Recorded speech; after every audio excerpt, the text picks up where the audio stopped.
So now that Speaker Paul Ryan has endorsed Donald Trump, he's telling Republicans to follow his example, right?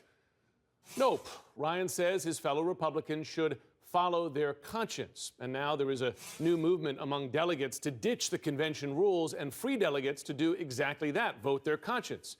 CNN senior Washington correspondent Jeff Zeleny is here with me. So Jeff, how serious is this new push by delegates, and could it succeed in replacing him at the convention? Jim, I think you can file this under wishful thinking here. I mean, Republican worries about Trump have only grown, but the chances for success are still minimal at the convention. All of these discussions are coming as the politics of guns in the wake of the Orlando shooting still dominate the campaign conversation. And I'm going to save your Second Amendment, folks. I'm going to save your Second Amendment.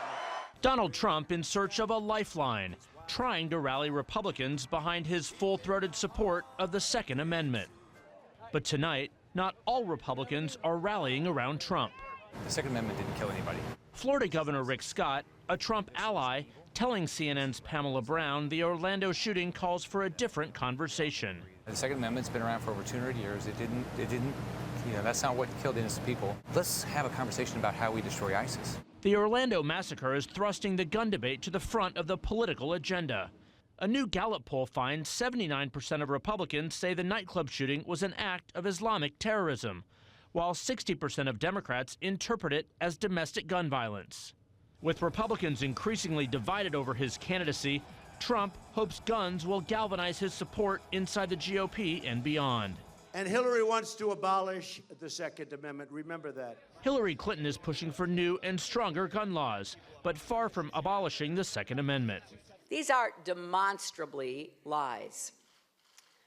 But he feels compelled to tell them because he has to distract us from the fact he has nothing substantive to say. But what he is saying is riling up Republicans.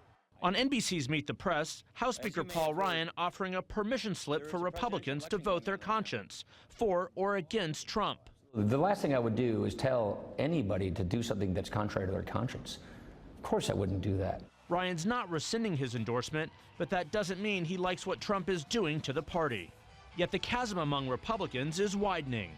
Several top Republicans are looking beyond Trump in hopes of salvaging the party's Senate majority. Thank you all.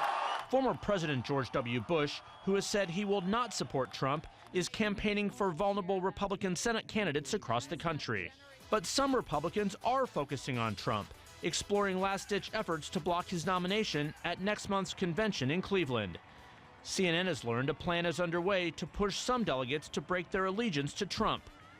One organizer is New Jersey Republican and former Cruz supporter Steve Lonigan, who told CNN these delegates have a moral obligation to nominate a candidate who best represents the values of the Republican Party.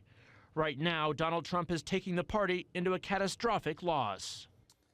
Now, as for these efforts to try and change the convention rules, Donald Trump released a statement a short time ago saying this: "People that I defeated soundly in the primaries will do anything to get a second shot, but there's no mechanism for it to happen." Jim? Defeated soundly in the primaries. Jeff Zeleny, thanks very much.